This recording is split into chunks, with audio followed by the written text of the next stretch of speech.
So at 27, I was financially free.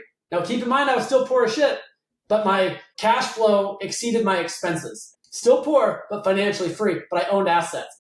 Welcome to the Dynamis Podcast this week, guys. We have a really cool guest. I think in the last year alone, Brandon Turner has mentioned his name on 3 separate podcasts that I've listened to. In fact, I learned something this week from the Better Life podcast from Brandon Turner. I did not know that our guest today that I'm about to introduce set the world record for diamond push-ups.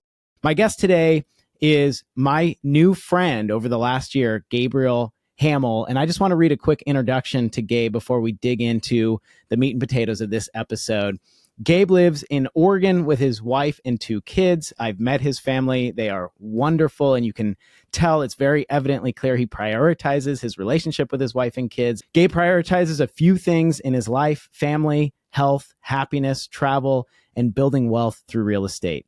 In 2005, a year after returning home from the Iraq War with the United States Army, he purchased his first property. Continuing from 2005 to present, Gabriel owns over 50 million in real estate holdings, consisting of roughly 450 multifamily mobile home park units, mixed-use commercial buildings, commercial industrial complexes, and even an RV park campground. Gabe, welcome to the Dynamis Podcast. Hey, Tim. Hey, thanks for having me. Appreciate the kind introduction. Absolutely. Absolutely. I've been dragging my feet asking you in here because you're such a dynamic guy, and this podcast could literally go 10 different directions. Ultimately, I thought, you know what? I just need to get you in here because every time I interact with you, whether it's on our Thursday calls, whether it's on our little mastermind retreats, I just extract so much value from the life that you've lived. And for everybody listening to the podcast right now, when you start on this journey, the best advice I could give you is A, pay for proximity, and B, look for people who are slightly ahead of you, who have done what you are trying to do and are living a life that you want to live yourself, who are in balance in the topics that are important for you. You know, in his bio, Gabe named a couple: fitness, family, health. All of those are so front and center in his personality, who he is. When you look at him, he's healthy, he's fit, he's happy. He always has his family alongside. He prioritizes family commitments.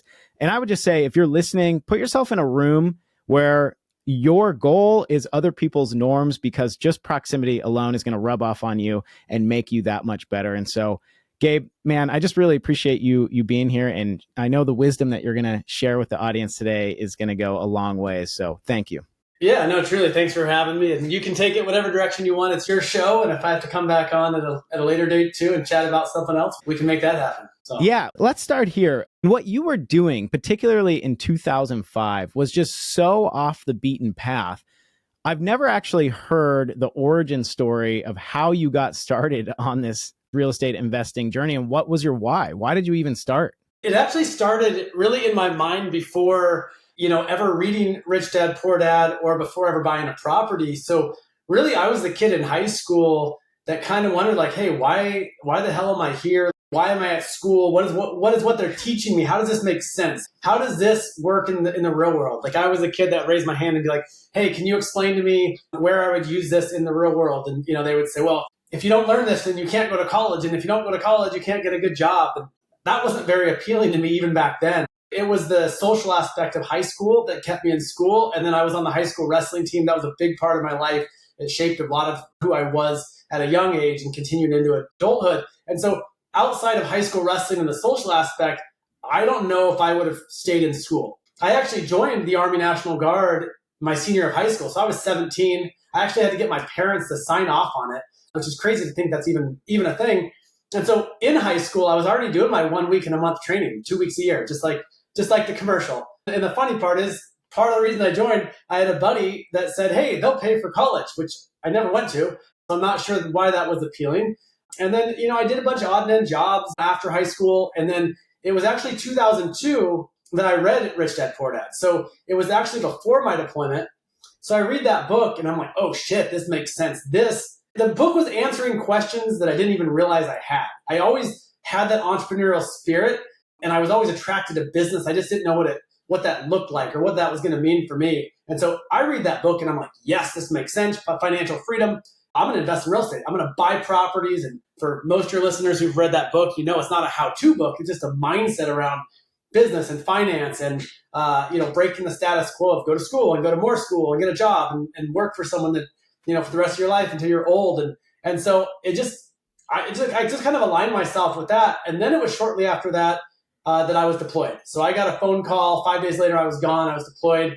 And I was living in my friend's attic, by the way, for $100 a month. And so we get deployed, and I'm telling all my friends, I'm going to come back. I'm going to buy a house. I'm going to build this real estate empire. And most of my friends are like, you are an idiot. You're living in an attic for $100 a month. You don't have any real skills. You didn't go to college.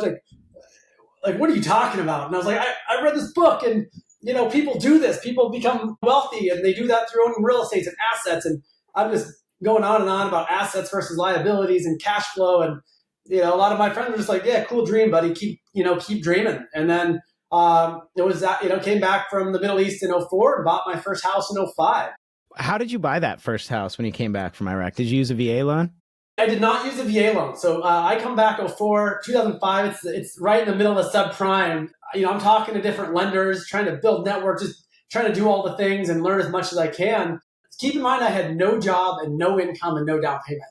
And this lender is like 100% financing. So essentially that first loan was an 80-20 loan. It was two loans, 80% from one lender, 20% from the other. It was 100% finance. I did what now is referred to house hacking. There wasn't, I never heard of house hacking back then. It just made financial sense to rent out a couple of the rooms. So I bought a little 3-bedroom, 2-bath home, rented out 2 of the bedrooms, one to my brother, one to a friend, and I lived for less than I could anywhere else. And so did that in 2005, did that again in 2006, and again in 2007. So by 2007, I owned 3 single-family homes. They were really easy to finance. I didn't overbuy. I bought properties that, would be able to rent later on for more than what my mortgage was. And so I'm thinking, like, this is really easy. I'm like, why don't people do this? I'm just going to buy a house every year. And, in 20 years, I have 20 houses. Like, I'm doing pretty well. How do people not do this? And so going back a couple years, I also opened up a small nutrition store in 2006 that I had to shut down, or I chose to shut down in 2008. It wasn't making any money. My first son was born in 2008. And that was kind of that first oh shit moment, because I'm not really making a ton of money. I have a little bit of cash flow from those properties.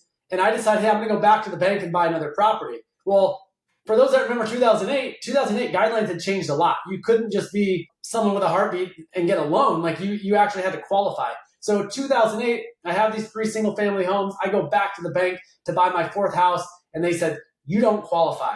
And I said, well, what do you mean I don't qualify? My credit score is good. I own these 3 homes. I've never missed a payment, never been late on a payment. They're renting for more than what my mortgage. They're like, we don't care. You actually have to have a job and a down payment, income of some sort. And I was like, I never had to before. They were like, you'll probably never see that again. From then, I went and took a bunch of odd end jobs, and I eventually ended up 30 hours a week at a minimum wage job in a high school special education class. And the short story is 3 months into that job, I was like, what am I doing? And as much as my heart goes out to those kids, I was like, this is not my dream. This is not what I want to be doing. In fact, I was actually cleaning shit out of a stall that a kid threw everywhere because he thought it was funny. When I started reflecting on my dreams, going, like, where am I? Why? Like I need to get serious about my goals, and I need to find a way to buy more real estate. And so 2008, banks are saying, no, you don't qualify. The only other option that I'd heard of was seller financing, hard money and private money. I knew nobody with money. I wasn't comfortable asking for hard money because I didn't have a strong track record, and I wasn't flipping homes. And so I thought, okay, seller financing. I knew very little. All I understood was, hey, I don't have to get a bank loan. If the sellers are willing to be the bank, I can make my mortgage payments to them. That's an option. I spent the next year every night on Craigslist just looking for sale by owners, seller financing, owner financing deals.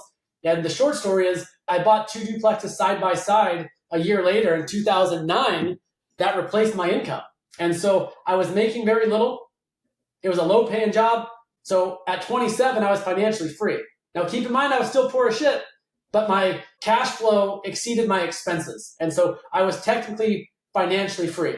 Still poor, but financially free, but I owned assets. And then I spent the next couple of years just buying no money down seller finance deals. And my only criteria was it had to be cash flow positive. And that's just been my focus ever since, was just keep buying assets that financially make sense and that are cash flow positive. There's so many characteristic traits that are so telling of you and your personality and my experience in interacting with you, woven into that story all through, even from the beginning, talking about how you're questioning everything in high school and asking, well, why am I learning this? And how is it going to apply to my life? And, well, I don't like this answer. I'm just going to go find another person to maybe give me a different answer. And I have to get creative and find a solution. In my experience with you, Gabe, those are qualities and characteristic traits that are just overwhelmingly present about you. And it's what has led you to find a life where you taste success. You're asking yourself, you're auditing yourself, hey, is this the life that I envision living? Is this the dream that I had in my mind? You have the ability, and this is something, I know we're going to get off on a slight tangent, and I'm going to speak more as a friend. Something that I've noticed about you right away is that you just have this innate ability to see through bull crap in front of you and then ask really critical questions, hard questions that are counter to where the group is going on numerous occasions, more than one. You know, there'll be a construct, that a framework that everybody just accepts as truth. And you're the guy that right away is like, well, why is this true? Why do we believe this thing? Is there a better way to do it? Maybe how we think is antiquated and dead. Perhaps that, you know, we don't need this anymore. Maybe we can let go of this. And I think that that ability to be constantly curious is what leads to success. And if you're just constantly and continuously curious, asking the right questions of how do I get to where I want to get to? How do I accomplish what my goal is? What is my goal? And asking those critical questions about that. Just touching, Tim, on, you know, what you said about questioning things. I just think it's important to question things, not just only other people or the status quo. I often question my own beliefs and my own thoughts and my own views. I think that's important too. Like, why do I feel this way? Or why am I seeing things through this lens? And is there another way to see it? And so I almost innately, if the majority is doing something, it's hard to not question that. Like, just because I've seen so many, not only through my own experiences, but other people's experiences too, when they go against the grain, they find so much happiness and success and fulfillment by not just following the crowd, not just by, you know, going with what everybody else says is the right way, but actually going, is this the right way for me? Is this actually what I want in my life? It's important to question, even if it's your own thoughts and beliefs. You know, I need to make sure I'm questioning that and asking myself as well, why do I believe that? Is that what I believe? That may be an old belief, or maybe it's something I still believe today. Yeah, absolutely. You're very open to prodding and questioning, but you're also unapologetically direct in questioning other people's beliefs, which can be very uncomfortable for people who have never been in that position before, to really have somebody dig into, why do you believe this thing that you believe? Articulate it to me. Give me real life examples. Provide me evidence of why what you're doing is the best. But you don't just dish it out. You're open to that same level of prodding. And I think the deeper we can get into understanding and learning how to critically think, the more solution oriented we are. We're not just doom and gloom. We start to find solutions. And back to in 2008, the bank denied you for the first time a loan. And that characteristic trait, that personality trait that you have of question everything, why do we have to do it this way? If the answer is no, go find another answer. I guarantee you that was just like the seedlings that led into you having so much explosive success with seller financing. And Gabe, I don't know a ton about the remainder of the acquisitions in your portfolio, but what I do know is that I see you every single week on social media and you're telling a story about seller financing. So much so that I'm led to believe that a vast majority of your portfolio was acquired through seller financing. And all of that came from asking critical questions of, why do we have to do it this way? Is there another way? When you started looking at seller financing in 2008, there were not that many people doing it. I mean, it was a finite amount of people who were able to expand their mind and think in that creative way to find solutions when they were just being told no. I think that's very telling about your story and the trail that you've walked to date. I appreciate that. And specifically on seller financing, back then, I had a lot of people saying, whether it was, you know, real estate agents or brokers, whoever else, saying, oh, people don't seller finance anymore. Well, people have been seller financing properties for forever, right? That's how people bought and sold properties all the time. You got to realize most agents and brokers are not investors. They're not looking at a real estate transaction, or more importantly, the relationship that you're building between buyer and seller, the way an investor would. So oftentimes I had a lot of people saying, oh, people just don't seller finance anymore. But then I found that wasn't true. And because I didn't feel like I had another option, I was like, well, I just got to find somebody that will seller finance me a deal. I don't have to have everybody seller finance me a deal. I realized there were sellers that wanted to be cashed out, and there were also sellers that wanted to carry financing. And there's a lot of reasons why a seller would carry financing. It might be because they don't want to pay the capital gains all at once. They don't want to actively go invest to do another deal. So even if they have a lot of equity, they don't necessarily want to go reinvest that time and energy and money into a future deal. And then there's just like that next level of passivity when a seller sells a property, they're getting mailbox money. And so I really kind of had to quiet that noise. And then I realized, oh, look, there actually are sellers that want to carry financing. And there's a lot of advantages to it. And so rather than trying to go talk a bunch of sellers into carrying financing, I just found sellers that already wanted to carry financing. And I just asked them the question. It's the same question I share on every podcast I go on or anytime I'm telling anyone, because the question I always get asked is, how do you convince or talk a seller into carrying financing? And I always say, I never, ever have talked a seller into carrying financing, ever. I found sellers that already want to carry financing, and I asked the simple question of, hey, what kind of terms would you be interested in? I asked that, and then I listen, and based on their answer, it's usually price, interest rate, down payment, or some other emotional aspect of the deal that they're interested in. I hear that, and I think to myself, can I give them the thing that's most important for them and still make the deal work for me? And that's the beauty of seller finance. It's truly a win-win scenario. And so, and a lot of that is just finding those sellers, having those conversations, building those relationships. And I really try not to look at it as transactional and focus more on the relationship piece of it. Sellers at the end of the day will want to sell you their property if you can create that win-win scenario.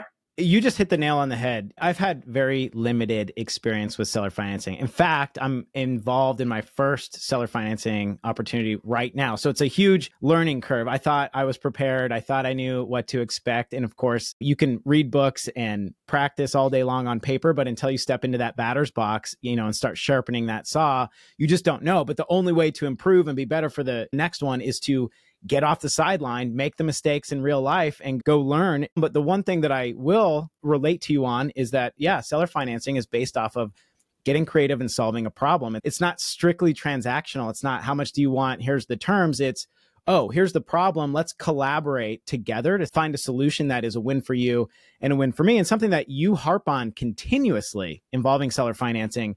Even in our private Thursday calls, I always hear you talking about this. It's not transactional, it's relational. And you focus so much on the relationship. And Gabe, something that you have as what we call like our superpower, you have an ability to listen to people and build rapport with people. It's so obvious that you deeply care about each relationship in your life. And that little detail is what leads to growth in those relationships, which ultimately puts you top of mind because people want to continue to have a relationship with you. It's not just, hey, Gabe needs something from me or you want something from somebody else. It's that you guys have a mutual relationship that everybody's benefiting from. And that is how you build so many of these relationships that seller financing is the norm. And I think that relationship piece that you mentioned earlier, that is paramount. That is the most important thing. And I've learned that from watching you and listening to you throughout the last year. At the end of the day, we're humans, right? And so it's a human doing business with humans. And I think in real estate or any business, oftentimes people want to focus on the transactional piece of it. And sometimes it's tough when there's an agent or broker involved because you're putting something on paper. You're having your agent put something on paper that then presents it to their agent. Their agent presents it to the seller.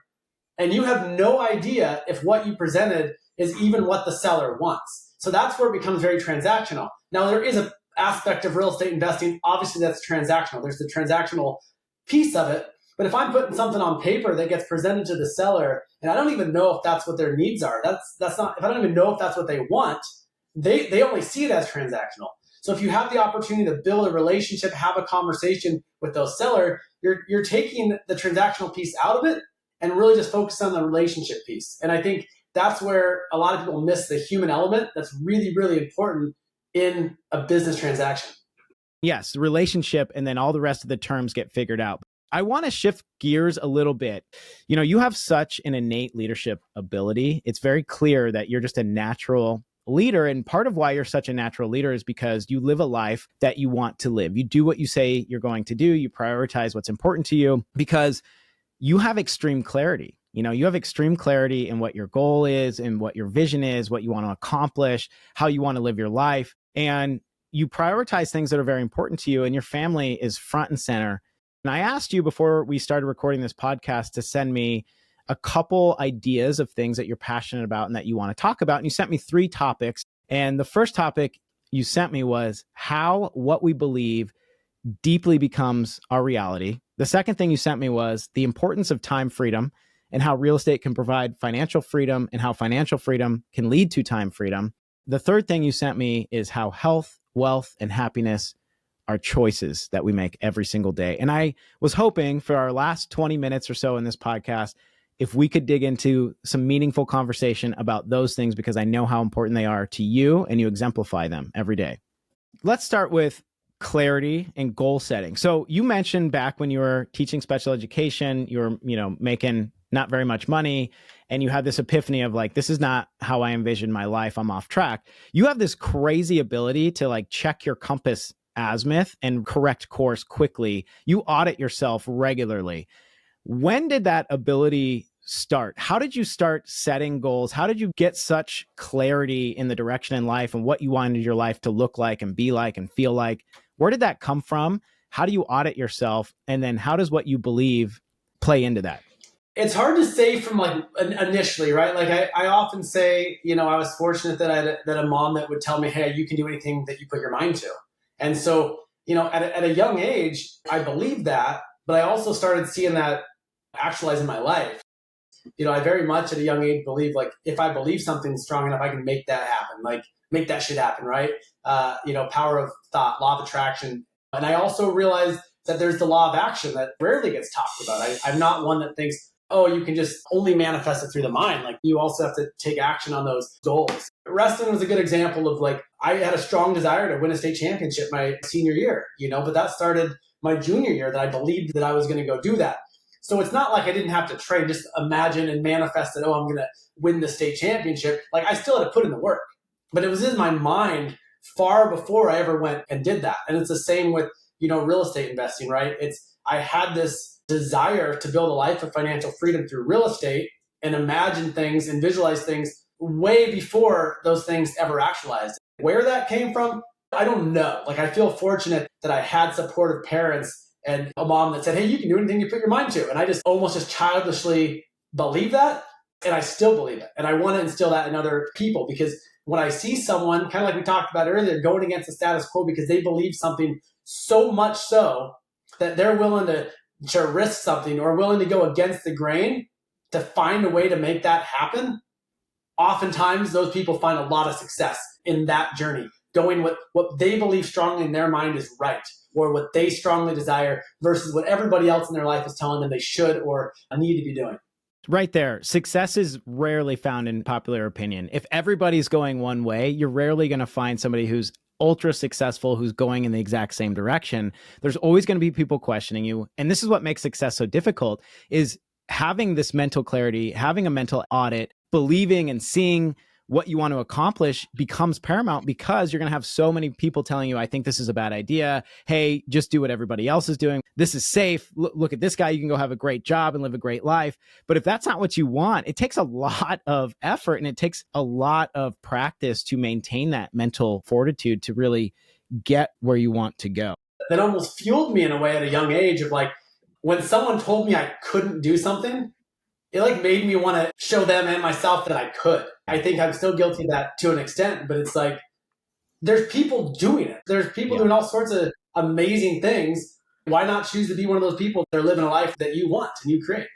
I feel the exact same way. And I have to be careful about letting ego get in the way when somebody tells me I can't do something. Cause it's like, all right, I got to make sure that I'm on the right track here. It's not just a challenge, but you mentioned something as a parent that really struck me. And it's something that I've chewed on before. I go for these long walks and I think about things that I tell my kids. And you just mentioned that when you were a kid, your parents told you that you can do and accomplish anything that you put your mind to. And I was told that too. And I wonder how many parents listening to this podcast right now tell their children that. And what I would challenge those parents that are telling their children you can do anything you put your mind to is if we're leading by example and you're telling your kids that you can do anything that you put your mind to, well, how do you expect them to live that and believe that if you as the parent don't.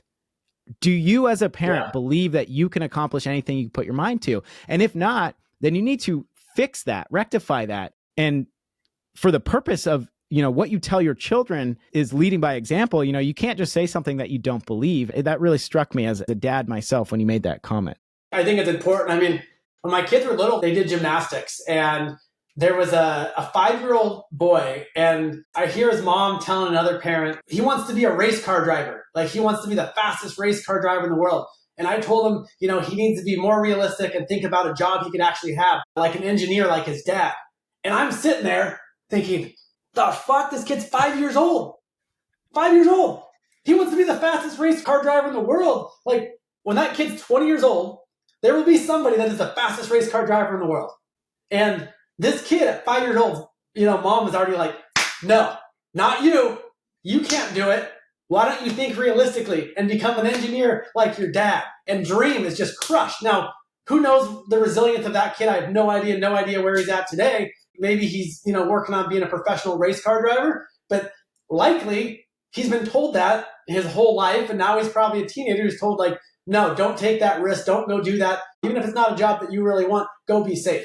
And that's hard because maybe that kid could have grown up, and maybe he will, to be the fastest race car driver in the world. But it was so sad to hear, like, crushing a 5-year-old, and then, at 15, at 20, even at 25, 30, you start talking like that, and adults will treat other adults like that. Like, there's no way you can do that. Why would you dream like that? Why do you think that'd be possible for you? And that's a dangerous position to be in. Like, you don't want to be around people just squashing your dreams every time you're sharing with the world, hey, here's what I'm going to go do. A couple weeks ago, I had on a professional IndyCar driver who, when he was a little kid, just like that, decided he wanted to be the fastest race car driver in the world. And the difference here is that mom and dad said, okay, if that's what you want to do, then we're going to support you. And they were his pit crew. They bought him a go-kart. They started touring racetracks. They just supported him 100%. And just this last weekend, he raced in his first Indy 500 as a professional IndyCar driver. His name is Stingray Robb. Follow his progress, follow his story, because that's really cool. And that's the difference right there. The difference between why don't you do something practical like your dad and become an engineer versus if you want to do that and you believe you can do that, then we're going to support you to do that. And you can do that. Love it. I love hearing those kind of stories. Absolutely. Let's talk about something that is incredibly important to you. You talk about it all the time. You live it, how you make decisions. It's an instant audit of, is this going to take away time from things that I want to do? And if so, how important is it in the context of what I'm trading my time for? You constantly talk about the importance of time freedom. I think a lot of people have this misconception of, hey, time freedom is gluttonous and it's so you can become rich and lazy and go sit on a yacht. That's not it. We both know that when we have time freedom, we can focus on what really, truly matters in life and move the needle. We get out of survival mode and we can focus on what makes a bigger impact for the world. But how does real estate provide financial freedom, and how does that financial freedom lead to time freedom? The reason time freedom became important to me, and the reason I often talk about it, is partly because conversations I had with myself. Why was I focused on building wealth? Why is that important to me? What is it that I really wanted? And I wanted control of my life, control of my time. I wanted the ability to have more choices. And yeah, time freedom can look like different things to different people. The key there is that you have the time to have freedom. You have the freedom to choose what you do with your time. Part of that was my own journey of asking myself, why do I want to be wealthy? Why is it important to me to build wealth through real estate? And it had to do with, I want to own my time. It's not about swimming in a pile of money. It's about, on a daily basis, I want to be able to have choices. I want to be able to have choices to do what I want, when I want, where I want, how I want, and not have someone tell me what to do. I mean, you were in the military as well. Like, you quickly find out whether you enjoy having people tell you what to do or you don't enjoy having people tell you what to do. I learned very, very quickly I was someone that didn't want people telling me what to do. Having that time freedom, which stems from financial freedom, makes you autonomous, right? It makes you more difficult to govern, more difficult to push around. When we accomplish a first level of financial freedom, it frees us psychologically to start asking ourselves questions of what do we believe in? What do we want to pour into that we really think is going to make a positive difference? And then it kind of graduates us up to the level of philosophical freedom. It's where we can start standing up for beliefs that we feel will make a positive impact in the world. And you cannot do that if you're trading all of your time to somebody else for money. It starts with financial freedom, which leads to time freedom, which ultimately graduates into philosophical freedom. This is where we start making huge impacts. Gabe, I follow you on social media. You have a hilarious social media account. It's always full of fun adventures. You just recently did this crazy car race to Baja, Mexico. I saw you at BBCon last year, racing around in a Ferrari. You're taking exciting trips with your family. You have the opportunity to go and do things that a lot of people don't get to do just because you've created so many relationships and have so many abundant, focused opportunities. And something that I've noticed as your friend is that you say no to a lot of things that are difficult to say no to because it conflicts with what you have set as a priority. And this year, your focus has been really heavy family. You're saying no to big trips across the world because if it's not focused on your sons and your wife, it's a definite no right now. And the reason is like you've expressed that your time is limited and you want to create these memories. How do you set up the guardrails for having such clear yes or no when you have all this opportunity coming in front of you? That's a really great question. And it's really goes back to the clarity. The clearer I can be on what's important to me, it's easy to ask my question, does this or does this not align with what's important to me? And I do think there's different seasons. I'm a big believer in intentional imbalance. People often talk about balance. I don't think that we're ever in this perfect balance, but there's often this intentional imbalance that I have to create in my life. So yes, early on, almost unhealthily had this imbalance of like so focused on the business, right? And maybe that was needed at that time, but there were other areas of my life that were completely out of whack. Then I had to focus on. I really needed to focus on, the relationship with my wife. And so the last couple of years, we've gone on some amazing trips, and I've got to go on a lot of cool mastermind and guys trips.